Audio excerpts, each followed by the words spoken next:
Hi எல்லோரும் எப்படி இருக்கீங்க? நல்லா இருக்கீங்களா? Welcome to yoga Moni life style. இன்றைக்கி நம்ம என்ன வீடியோ பார்க்க போகிறோன்னு பார்த்தீங்கன்னா, சிக்கன் பிரியாணி தாங்க. நான் எப்படி ப்ரிப்பேர் பண்ண போகிறேன் அப்படிங்கிறதாங்க உங்கள்கிட்ட ஷேர் பண்ணுறதுக்காக வந்திருக்கேன். ஸோ ஃபஸ்ட்டு அதுக்கு என்னென்னன்றதை பார்த்துடலாம். பிரியாணிக்கு தேவையான அரிசி வந்து எடுத்து வச்சுக்கோங்க. நான் எப்போவுமே பிரியாணி எப்போ பண்ணுறேனோ அப்போ தான் வந்து அரிசியை ஊற வச்சுப்பேன். முன்னாடியே பண்ணோம்னா ஊற வச்சிட்டோம்னா அரிசியெல்லாம் உடைய ஆரம்பிச்சிடும். ஸோ அடுத்து வந்து ஒரு 3 வெங்காயம் நீட்டாக கட் பண்ணி வச்சுருக்கோம். அடுத்து ஒரு 3 பச்சை மிளகாய், தக்காளி, புதினா, கொத்தமல்லி, அப்புறம் இந்த பட்டை, கிராம்பு, ஏலக்காய், பிரியாணி இலை இதெல்லாம் இருக்குது பார்த்தீங்களா? இதெல்லாம் எடுத்துக்கிட்டாச்சு.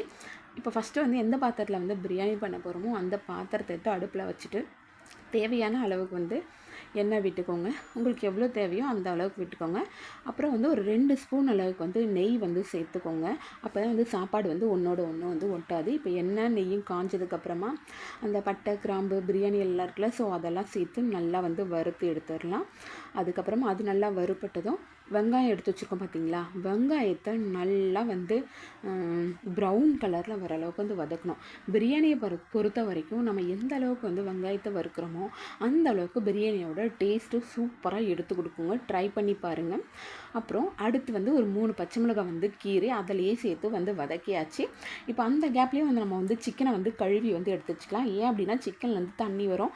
ஸோ அதை வடிக்கிறதுக்காக முன்னாடி வந்து சிக்கனை வந்து கழுவி வச்சாச்சு. 1 கிலோ அரிசி எடுக்கிறீங்கன்னா அதே அளவுக்கு 1 கிலோ சிக்கன் எடுக்கணும். அப்போ தான் உங்களுக்கு டேஸ்ட்டு சூப்பராக இருக்கும். ஸோ இப்போது வெங்காயம், பச்சை மிளகாலாம் வதங்கினதுக்கப்புறமா தக்காளி ஒரு 3 தக்காளி வந்து எடுத்துருக்கேங்க. அதுவும் பொடிசாக நறுக்கி அதையும் வந்து சேர்த்தாச்சு. தக்காளியோட பச்சை வாசனை போகிற அளவுக்கு வந்து வதக்கிக்கலாம். தக்காளி சீக்கிரமாக வதங்கிறதுக்காக கல்லுப்பு வந்து தேவையான அளவு வந்து சேர்த்துக்கலாங்க. ஸோ கல்லுப்பு சேர்த்து நல்லா வந்து வதக்கியாச்சுங்க. அப்புறம் வந்து நான் வந்து கடையிலலாம் இஞ்சி பூண்டு பேஸ்ட்டு வாங்க மாட்டேங்க. வீட்லேயே வந்து இஞ்சி பூண்டெல்லாம் வந்து உரல்லையே வந்து இடித்து பிரியாணியில் வந்து சேர்த்துப்பேன். ஸோ அதோட பச்சை வாசனை போகிற அளவுக்கு வந்து நல்லா வந்து வதக்கி எடுக்கணுங்க. இப்போ அதிலேருந்து பாருங்கள் எண்ணெய் மாதிரி வந்து பிரியும். ஸோ அந்த ஸ்டேஜில் என்ன பண்ணால் ஒரு 10 ரூபா தயிர் பாக்கெட் இருக்குது பார்த்தீங்களா? அதை வந்து சேர்த்துக்கோங்க. ஸோ அதுவும் இந்த மசாலாவில் நல்லா மிக்ஸ் ஆகிற அளவுக்கு நல்லா கலந்து விடுங்க. சரிங்களா? இப்போ பாருங்கள், தயிர் இது எல்லாமே நல்லா மிக்ஸ்அப் ஆயிடுச்சு. ஸோ இந்த ஸ்டேஜில் வந்து புதினா ஒரு கைப்பிடி அளவு, கொத்தமல்லி வந்து ஒரு கைப்பிடி அளவு வந்து சேர்த்துக்கலாங்க. ஸோ இதையும் நல்லா வந்து வதக்கி வந்து எடுத்துக்கலாங்க. பாருங்கள், இப்போ இதுவும் வந்து நல்லா வதங்கிருச்சு. இந்த ஸ்டேஜில் உங்களுக்கு காரம் எவ்வளோ தேவைப்படுதோ அந்த அளவுக்கு வந்து காரம் சேர்த்துக்கோங்க. நான் வேறு எந்த மசாலா ஐட்டமும் சேர்க்கலை. வந்து சில்லி பவுடரும் தனியாத்தூள் மட்டும்தான் வந்து சேர்க்குறேங்க. ஸோ வந்து ஒரு 2.5 ஸ்பூன் அளவுக்கு சில்லி பவுடரும் 1 ஸ்பூன் அளவுக்கு தனியா பவுடரும் வந்து சேர்த்துருப்பேங்க. ஸோ இதோட பச்சை வாசனை போகிற அளவுக்கு நல்லா வந்து வதக்கி விட்டுக்கோங்க. வதங்கினதுக்கப்புறமா சிக்கன் இருக்குது பார்த்தீங்களா? அதில் இருக்க தண்ணியெல்லாம் வடிச்சிட்டு அதை வந்து இந்த மசாலாவில் வந்து சேர்த்துக்கலாங்க. ஸோ இப்போ வந்து சிக்கனை வந்து இந்த மசாலாவில் நல்லா மிக்ஸ் ஆகிற அளவுக்கு வந்து நல்லா பிரட்டிடுங்க. அதுலேருந்து தண்ணி வந்து வருங்க. ஸோ அந்த தண்ணி வந்து அந்த இதுலேயே மசாலாலேயும் நல்லா மெர்ஜ் ஆகிற அளவுக்கு நல்லா வந்து கிளறி விடுங்க. இப்போ பாருங்கள், சிக்கன்லேருந்து லைட்டாக தண்ணி வருதா? ஸோ இது எல்லாமே அந்த மசாலாவில் நல்லா மெர்ஜ் ஆகிற அளவுக்கு நல்லா கலந்து விடுங்க. இப்போ இந்த ஸ்டேஜில் வந்து நான் எவ்வளோ அரிசி போட்டிருக்கணும், அதாவது 1 கப்புக்கு 1.5 கப்பு அளவு தண்ணி எடுத்துக்கணும். சரிங்களா? நான் முன்னாடியே வந்து மெஷர்மெண்ட் பண்ணி வச்சுட்டேங்க. ஸோ தேவையான அளவு வந்து தண்ணி வந்து சேர்த்தாச்சு. நல்லா வந்து கலக்கி விடுங்க. ஏன்னா சைட்லலாம் வந்து மசாலாலாம் ஒட்டிகிட்ருக்கும்.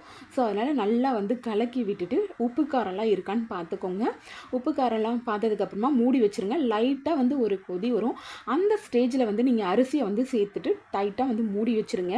இப்போ வந்து அதில் இருக்க தண்ணியெல்லாம் வற்றி பிரியாணி வந்து நல்லா உதிரியாக சூப்பராக வந்து இருக்குங்க.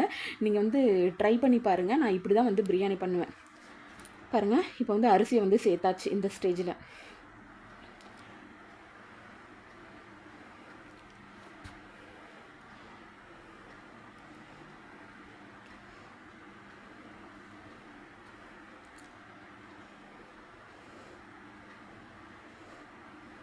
அரிசியை சேர்த்ததுக்கப்புறமா நல்லா வந்து ஒரு கிளறி விடுங்க.